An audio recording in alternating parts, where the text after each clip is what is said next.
So Magnus Carlsen has just had a very bad day at the office in the early title Tuesday. Now he was drawing and losing to players that he would never normally even go near losing or drawing against, including this game played against a FIDE master. 2287 is the classical. Look at Magnus's there, 2852, hugely outrating him. What on earth happened? Well, let's have a look at this one and then I'll offer a few thoughts on why Magnus is losing these games. So he's playing white here and he kicks off with b3. This is known as the Nimzovich Larsen attack. Yeah, I get myself all confused. But lately it's Hikaru who loves this one. Now e5 was played and this is the classic kind of pawn structure to play against it. You often see the pawn come into d6 as well. But after knight c6, e3, knight f6, Magnus now goes for a bit of a different setup. So the main move here is bishop b5, pressuring the knight, which is defending the pawn. But Magnus goes knight f3, and this is provocative because it attacks the e-pawn, but allows it to kick on and gain a lot of space for black. Now the knight lands on this square. We see an exchange. Bishop captures, and black sets up this big centre with pawn d5. Magnus strikes at it with c4, c6 reinforces, and now Magnus develops the knight into the game, although when I first see this it looks kind of ugly because the bishop has no retreating squares, gets me scared of it being trapped somehow, but okay, it's always got spots to kind of chop off or move to. Anyway, a6 from black takes away b5 and it anticipates this capture in the centre which we now see, and now there's no minor pieces can use this square. And now Magnus plays a move here which looks pretty ugly, pawn to f3, and Ben Feingold always says don't play f3, don't play f6, you know, very ugly moves, you open up the king, but this does make a lot of sense because when black's got this strong centre you want to try and undermine it in some way if you can. So bishop e7 develops a piece, prepares to castle. Magnus does the same. Both players castle the king. And now black decides here to take on f3. Could have been done sooner, but okay, they do it now. The bishop recaptures, bishop e6. I should say, by the way, Magnus's opponent here is Ulugbek Tiliev. Not heard of him, but I'm fairly sure, yeah, that's the Uzbekistan flag. I know that from Abdusattorov, their most famous Uzbekistani player lately, by the way. Or do you say Uzbeki? I'm not sure. Anyway, strong FIDE master, but not in Magnus's league. Now, Magnus goes queen to e1, preparing to activate onto those dark squares and attack the king. Black, for their part, goes rook c8, coming onto the open file. And now after queen g3, eyeballing the black king, we see it step to the side, coming away from any pins on the g-pawn, and Magnus goes knight e2. Good move, spinning that knight around into the attack. Bishop d6, another good move, hitting the queen, looking at this knight after it hits f4, and the knight is now pinned to the queen behind it, of course. Rook c2 now played, invading, and this is quite a critical moment actually, because the pawn is hit, but it can be simply defended with the bishop, and you now trap the rook. Prepare to play something like bishop's d1. But it's interesting because the computer gives queen e7 as one of the top moves here, and if you then play for this rook trap here, well, it can take on c3. Yes, you win an exchange, but interestingly the computer says black is okay here, tons of compensation, potentially to do with this bad pawn structure here, plus this juicy e4 square for the knight. So a very interesting exchange shack that was possible. So Magnus, he doesn't trap in the rook, and he doesn't protect the pawn. He could go d3, rook f2, but instead he plays bishop d1 immediately, allows the pawn to drop, and then hits the rook like this. But it gets really complicated now, because the rook finds a square on d3. I'm not sure if Magnus missed that he couldn't take back with the knight because it's pinned. But then after this, Magnus chops on f6. He is now ripping open the king because the pawn has to recapture. Why? Because if the queen takes, well, now you recapture the rook and open up the attack of this rook on the black queen. And this is different because now if takes here, or if takes here first with check, king captures, bishop takes, when the smoke clears, white comes out a minor piece ahead. So, no good recapturing there with the queen. The pawn recaptured instead, and this is where Magnus now goes bishop c2, the rook moves away, and he smashes through to the black king with bishop takes on h7. the king recaptures and he checks with the queen.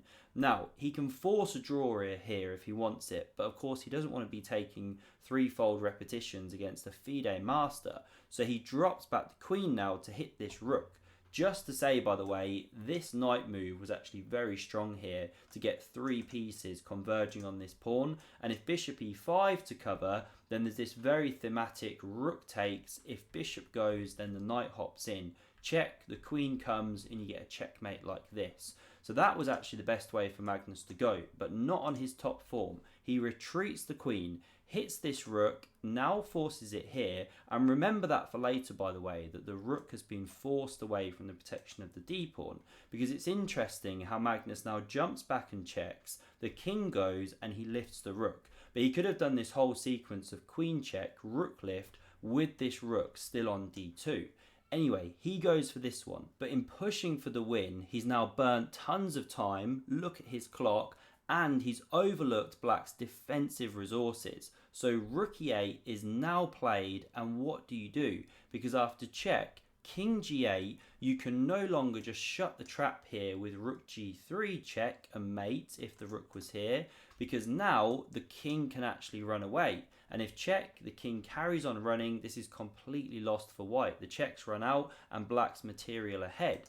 So when Magnus got to here, this is where he went queen h6, looking to shut the trap, but black finds a brilliant defensive resource. But just before I show you that one, this video is sponsored by a fantastic learning tool, AIMCHESS. So if you want to improve, then check out the next 21 seconds. It's very much for you. Is this you toiling away, trying to improve your chess? If so, you need AIMCHESS in your life. They'll take your recent game data from Lichess, chess.com, bring in personalized lessons and skyrocket your rating. Use the link down below, try it for free, and code EPIC at checkout will get you discount if you do want a premium plan.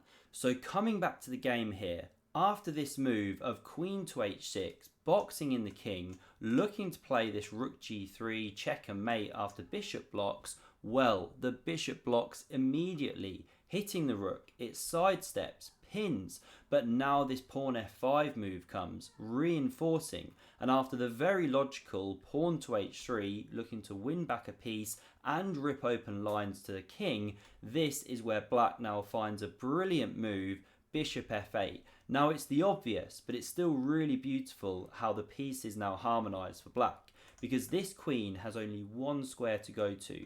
It can't go to any of these squares, they're all covered by the black pieces. The black queen covers all of these dark squares, so the only place to go here is to h5, because the bishop can't take, it's pinned to the king, but now this move is just a killer. It breaks the pin on the g file, so now the bishop is threatening to capture this queen, and it hits this unprotected rook in the corner, and you can't take care of both threats. So after Magnus takes care of the threat on his queen by capturing the bishop, now he drops the rook in the corner, and yes, he opens up the g file, gets a check, but after king f8, queen h7, there's just no attack here. Black is a lot better, except that here he is given a chance. Magnus Carlsen, watch the eval. Oh no, I haven't got the eval bar turned on today. Let me turn it on, hopefully you can see it. So look at the eval bar, it's hugely 8.3 towards black, but now watch this. Queen f6 is played here, and watch that bar swing all the other way, because if Magnus had found rook g8 check here, then when the king runs, you now check on d5, you take that pawn, and the fact that you decoyed the rook away earlier suddenly comes back to actually help the position.